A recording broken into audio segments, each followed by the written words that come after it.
সম্মানিত প্রিয় দর্শক, কেমন আছেন সবাই? আশা করছি সবাই ভালো আছেন। আর আপনাদের দোয়ায় আমিও অনেক ভালো আছি। তো আজকে আমরা কিন্তু শাওয়াল মাসের ভিতরে। তো শাওয়াল মাসের ভেতরে আমি একটা আমলের কথা বলবো। এই আমলটা যদি আপনি করতে পারেন, আল্লাহ পাক রব্বুল আলামিন আপনার প্রতি খুশি হয়ে যাবে। শুধু তাই নয়, আপনার জীবনের সমস্ত গুনাহ আল্লাহ মাফ করে দিবে। আল্লাহ আপনার জীবনে যত বড় গুনাহ হোক না কেন, আপনি সুদ খেয়েছেন, ঘুষ খেয়েছেন, কবিরা গুনাহ করেছেন, অনেক বড় বড় গুনাহ করেছেন, তো টেনশন হন না, পেরেশানি হওয়ার কোনো প্রয়োজন নাই।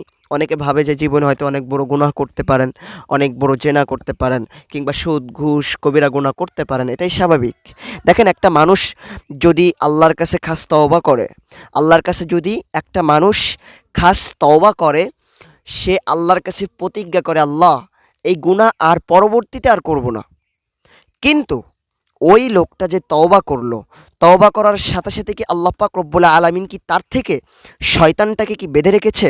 রাখে নাই। শয়তান তওবা করার পর আরও বেশি চেষ্টা করবে যে আপনাকে কিভাবে বেশি বেশি আরও ধোঁকা দিতে পারে। শয়তানের কাজ হচ্ছে এইটা, যে আপনাকে কিভাবে ধোঁকা দিয়ে জাহান্নামে নিয়ে যাবে।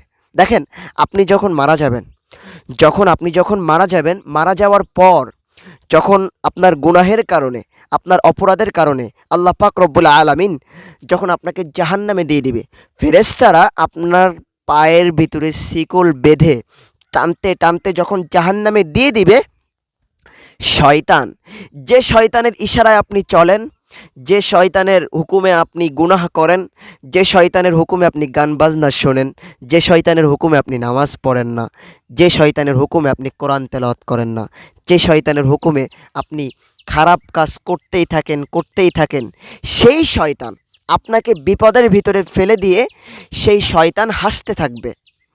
সেই শয়তানকে যদি আপনি তখন বলেন, শয়তান, দুনিয়াতে আমি তোর হুকুমে চলেছি, আল্লাহর হুকুম বাদ দিয়ে তোর হুকুমে তোর গোলামি করেছি, তুই যা বলেছিস আমি তাই শুনেছি, ফজরের আজান দিয়েছে আমি শুয়ে থেকেছি, আমি ঘুমের ভিতরে কাটিয়ে দিয়েছি আমার সময়টুকু। শয়তান, তো আজকে তো আমি বিপদে পড়েছি, তুই আমাকে হেল্প কর। শয়তান সেই সময় আর আপনাকে হেল্প করবে না। সেই সময় শয়তান আনন্দে আত্মহারা হয়ে যাবে যে আমার জীবনটা সার্থক হয়ে গেছে, অমুক আল্লাহর বান্দাকে আমি জাহান্নামে ফেলাইতে পেরেছি, এই জন্য আমার জীবনটা কি হয়েছে, সার্থক হয়েছে। তো ওই শয়তান সেই সময় খুশি থাকবে, খুশিতে আত্মহারা হয়ে যাবে। তো চিন্তা করেন, ওই শয়তানের হুকুম অনুযায়ী আপনি চলতেছেন, আপনার কপালে কিন্তু সামনে দুঃখ আছে।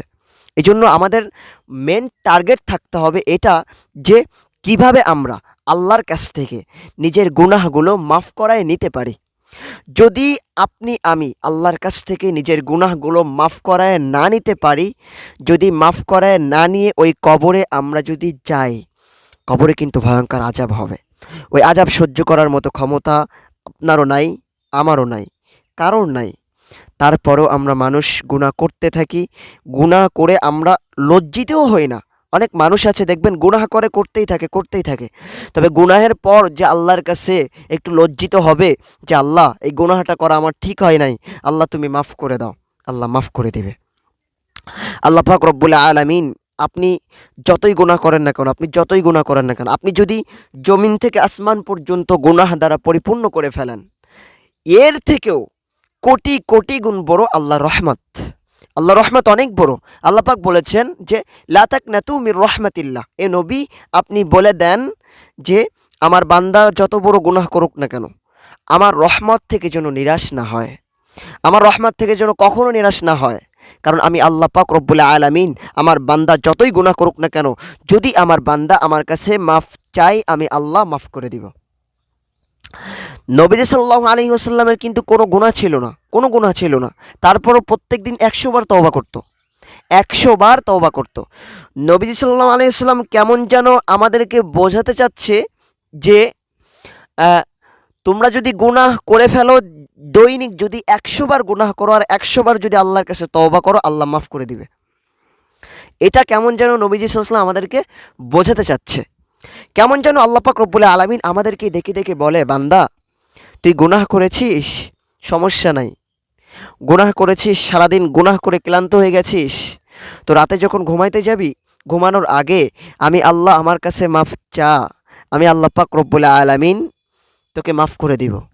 আমি আল্লাহ পাক রব্বুল আলামিন তোর জীবনের সমস্ত গুনাহ আমি আল্লাহ মাফ করে দিব। তাই সেই গুনাহটা যদি জমিন থেকে আসমান পর্যন্ত যদি ভরাট হয়ে যায় গুনাহ দ্বারা, তাও আল্লাহ পাক রব্বুল আলামিন মাফ করে দিবে। কারণ আল্লাহ পাক রব্বুল আলামিন যদি আপনার আমার অপরাধগুলো যদি মাফ করে দেয়, আল্লাহর কাছে কি আল্লাহকে কারোর কাছে কি কৈফিয়ত দেওয়া লাগবে যে তুমি এর গুনাহ কেন ক্ষমা করলা? এরকম কি কৈফিয়ত দেওয়া লাগবে? লাগবে না। কারণ আল্লাহ তাআলা এক, অদ্বিতীয়, সমস্ত কিছুর মালিক হচ্ছে আমার আল্লাহ। আল্লাহর কারো কাছ থেকে হুকুম নেওয়া লাগে না, এই জিনিসটা করতে হবে, এর জন্য আল্লাহর কারো কাছ থেকে কী নেওয়া লাগে না? হুকুম নেওয়া লাগে না। তো এই জন্য আমাদের পেরেশানি হলে চলবে না। এই শাওয়াল মাস অনেক গুরুত্বপূর্ণ একটা মাস। এই মাসে বেশি বেশি যদি করে আমল যদি আপনি করতে পারেন, আল্লাহ পাক রব্বুল আলামিন আপনার প্রতি খুশি হয়ে যাবে, আপনি জান্নাতের মেহমান হয়ে যাবেন। বেশি বেশি করে আল্লাহর কাছে জান্নাত চাইবেন। মুসলমান হিসেবে এটাই করা হারাম, এটা হাদিসের কথা। একটা মুসলিম হিসেবে এটা ধারণা করাই হারাম যে আমি জাহান্নামে যাব, আমি একদিন না একদিন জাহান্নামের আগুনে পুড়ব। এটা এটা ধারণা করাই হারাম। ঠিক আছে? তো এরকম ধারণা করা যাবে না। আপনি মুসলমান, আপনার ধারণা থাকবে যে আমি জান্নাতি মেহমান, আমি জান্নাতে যাব। আল্লাহর রহমত অনেক বড়। দেখেন আল্লাহ পাক রব্বুল আলামিন কিয়ামতের ময়দানে বিভিন্নভাবে ওসিলা খুঁজবে, কোন বান্দাদের কিভাবে আমি আল্লাহ মাফ করে দিতে পারি, ওসিলা খোঁজ করবে। ঠিক আছে? তো এই ওসিলার ভিতরে আল্লাহ পাক রব্বুল আলামিন তো অবশ্যই আমাদের রাখবে কিনা? হ্যাঁ, সব কিছু করবেন। ঠিক আছে? আল্লাহ পাক রব্বুল আলামিন কিয়ামতের ময়দানে আপনার সব গুনাহ ক্ষমা করে দিবে, সব। তবে খবরদার, আল্লাহর সাথে শিরক করবেন না। কশিনকালেও আল্লাহর সাথে শিরক করবেন না। মনে করেন আমার এই পেছনে একটা খেজুর গাছ আছে, এখানে খেজুর গাছ। তো এই খেজুর গাছটা লাগিয়েছি আমি লাগাইছি। এখন অন্য কেউ এসে যদি বলে যে খেজুর গাছটা আমি লাগাইছি, এই খেজুর গাছের মালিক আমি, কেমনটা লাগবে বলেন? আমি কষ্ট করে লাগাইলাম, আমি কষ্ট করে কত মেহনত করেছি এই খেজুর গাছের পেছনে।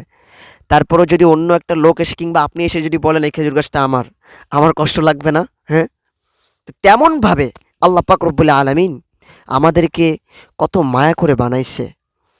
চিন্তা করেন তো, কত মানুষের চোখ নাই, কত মানুষের হাত নাই, কত মানুষ খোঁড়া, কত মানুষ অসুস্থ।